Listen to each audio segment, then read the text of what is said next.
Welcome back, folks, to the Writer's Block, your favorite, absolutely favorite writing podcast. Today, we have me, Cody, we have Mason, we have Jeff, Cameron, and Erica. Uh, Today, we are going to be talking about magic, which is great, and economics, which I think is great, but everybody else might not. I like So, magic economics. I don't know about regular magic economics, but economics. I'm cool with magic economics. Regular economics isn't the worst thing in the world, you know? What a The compliment. worst. What high praise.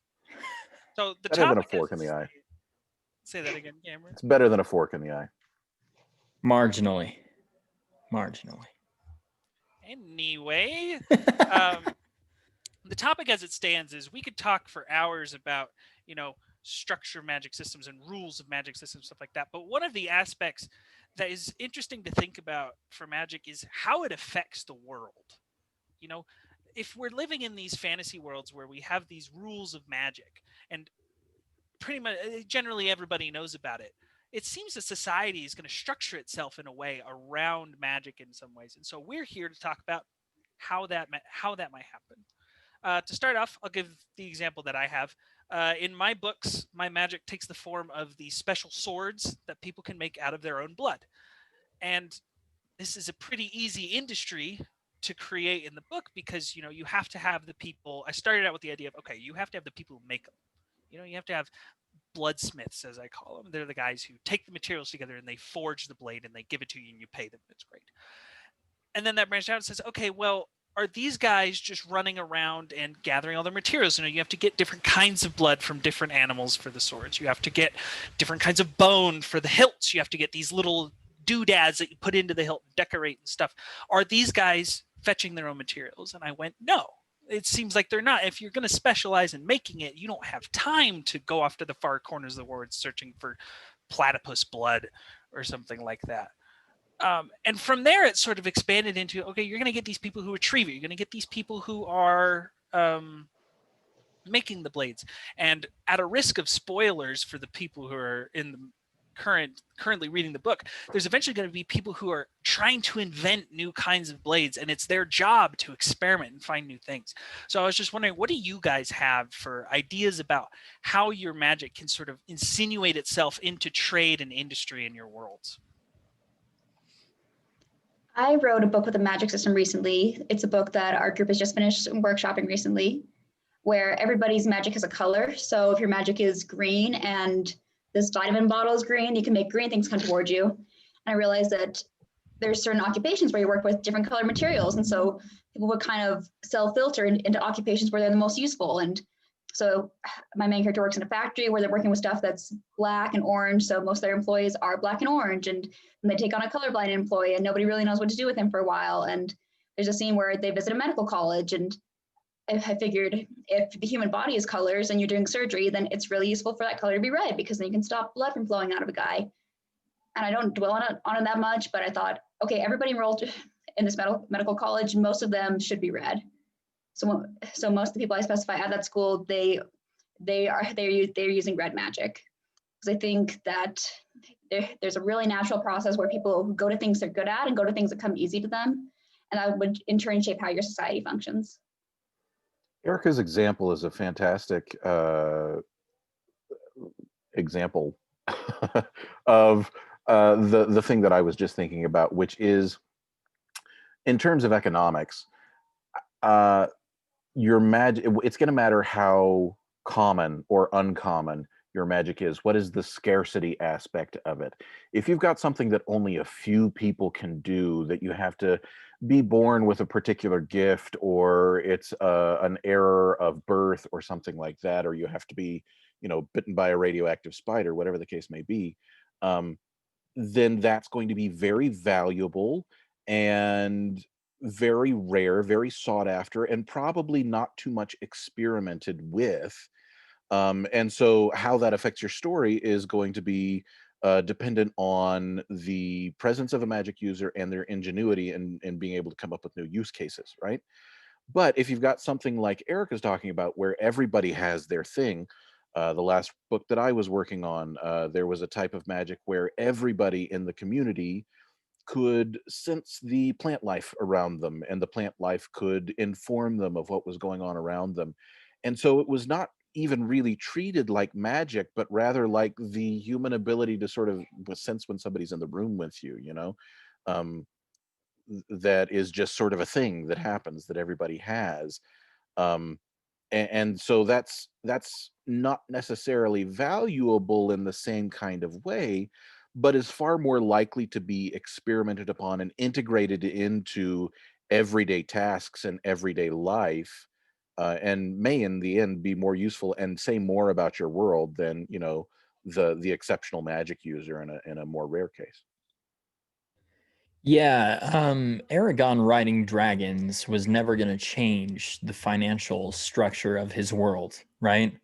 Right. Because there were only like 5 people like him, um, which I think kind of factors in a big way when you're world building. Maybe ask yourself, how different do you want your world to be?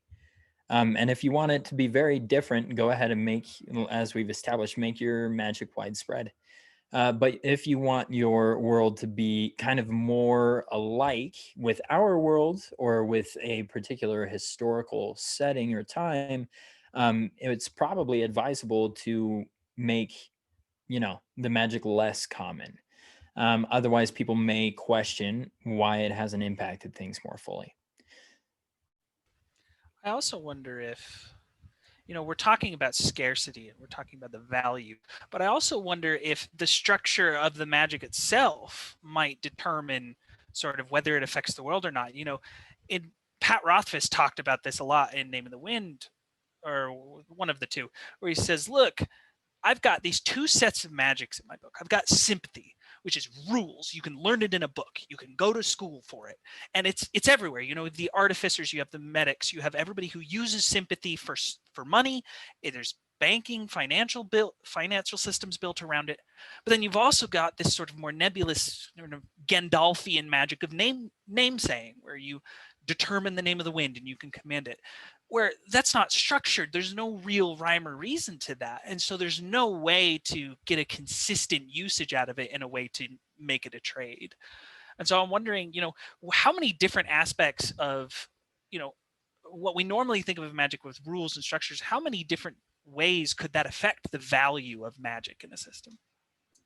I was going to say that to the sort of previous, I was going to talk about my first series that you've got people that are born with particular scars that allow them to have these like gems that have souls in them, and that gives them power. So there were 2 resources in that case, people who are born with scars, and so these gates, I call them. And so that is something that different, because I'm always interested when not only is magic a resource, but different like countries or different areas will treat that resource in a different way.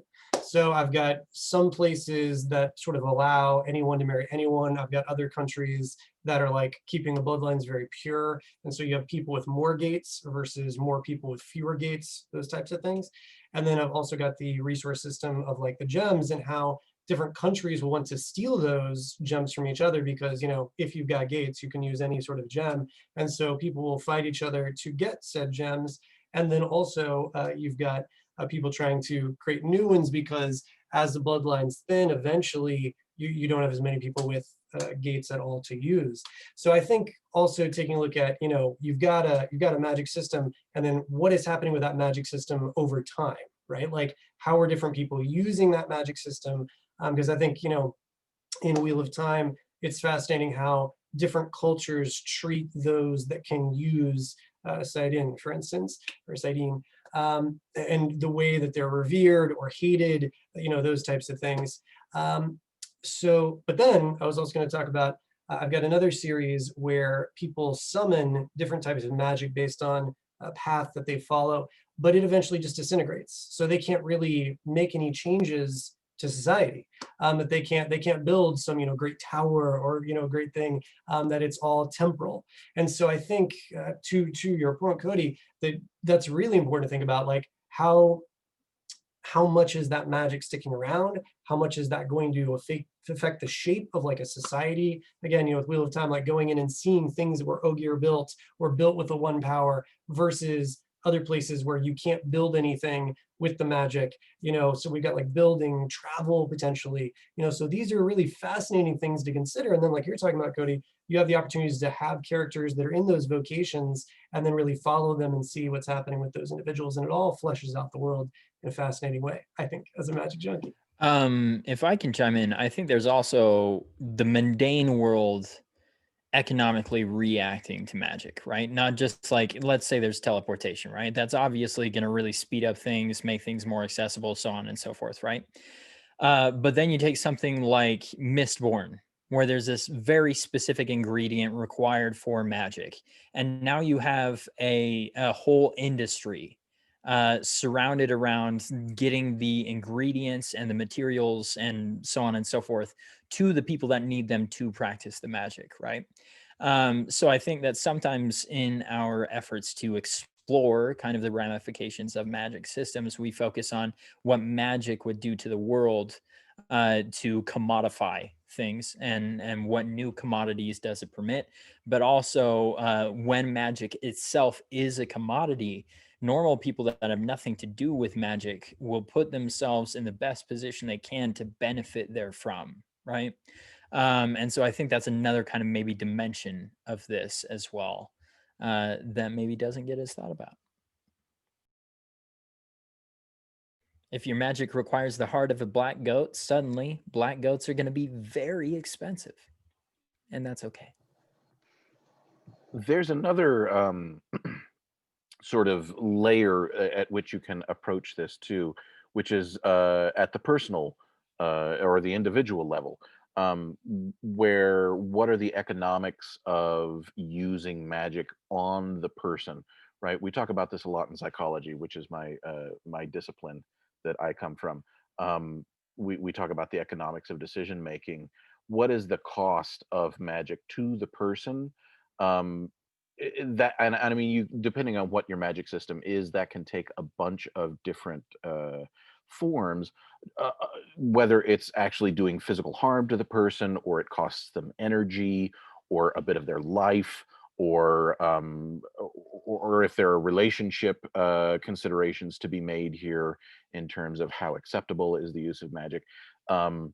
Then you've got to consider that. And honestly, that's probably, as a writer, one of the best ways to think about magic is, how is it going to impact the decision making of the characters that we care about because we're following them, right? That's the thing that you're going to want to focus on most, and then pepper in some of the more sort of societal level things. And it can, the societal level stuff can certainly drive your plot, but you want to care about the people, and that's where the rubber really hits the road in terms of what is the cost, and how do you make those decisions, whether to use magic, how to use it, and when to abstain.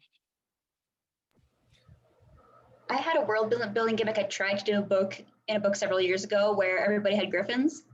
And the problem I ran into is there's this huge canyon dividing two fantasy countries. And a major plot point is the bridge is out, so they're stuck in the wrong country for the latter half of the book. But if everybody has a griffin, you can just fly over it and the obstacle's eliminated. So I realized, okay, this magical fix is not appropriate for this book because I really do need them to be stranded. And so I'm going to have to save that griffin for another book.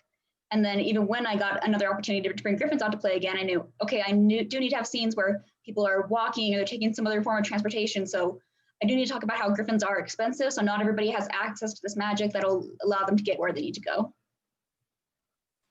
I think we've hit upon an important possible solution where, as Cameron said, if you make the magic too accessible, like in his example, it sort of just becomes a thing that is there. If everybody has it, there's no real value to it. You don't need to hire anybody. And so I think a solution, if you're wondering, I'm having all these sort of problems coming up with reasons to have normal people, make it expensive. If it's magic and it's great and it's amazing and you can fly and do all these things, you're going to want to do, a lot of people are going to want to do that. And when you have more demand, prices go up. But I also think it's important to think about, what if it's very lucrative in many forms. But like Cameron was talking about, it comes at great personal cost. I have a short story that I've been tinkering with for a long time with the main character. Their magic is they can graft parts of their own body onto other people and it will function as though it was theirs. And so you start to wonder, okay, if I magically got that power in one day, how much do I value a finger? How much do I value an eye? You know, as maybe at first you don't value it super highly. Maybe you came from a bad position. Maybe they came from a bad position, need to just sell off a couple of fingers real quick. But over time, that magic, while it's very, very lucrative, maybe people want that kind of thing. It's at such great personal cost. That tension can create this sort of character-driven plot that Cameron was talking about. I think, sorry, just super quick. I had two thoughts that came to mind. One of which was also sometimes magic doesn't, like sometimes magic, I've been thinking of, oh gosh, why am I spacing now? Oh, Way of Kings. I've been thinking about Way of Kings, right? Shard swords, their big suits of armor, things like that. Sometimes the magic itself is only useful. Oh wow, there's a lot of shouting in the background, isn't there? Oh, sorry, I thought I heard some shouting in the background. My apologies. The shards and the shard swords and things like that largely like motivate people to go out and do stuff. And so that boosts the economy, right? Because people then supply armies, jobs are provided that way, things like that. But the swords and the armor don't necessarily do that all on their own. Sometimes magic exists in the world, and not even necessarily because of scarcity. It doesn't really impact the economy just because it has nothing to do with like things that are being bought or being sold. People maybe just aren't interested in the product, and because there's no demand, even though there's high supply, not many people participate in that type of magic. That's not super fun for the average writer, because it's not as dramatic. But I think there's something there, and I think it could be cool if someone was out there writing books that have these magic systems in them that people are just kind of uninterested in on some level. I think there's a level of like truth to that. Anyway, the other thing that I wanted to say that I feel like I have a more cohesive thought on, it deals with a book series that I'm currently writing that is sci-fi, but I think kind of some of the rules that we're talking about regarding magic also apply to fantastical technology in science fiction, right? For example, in this particular series, there are hover ships, which are basically flying vehicles that can move far faster than the average plane without causing damage to anyone or anything within the vehicle, right?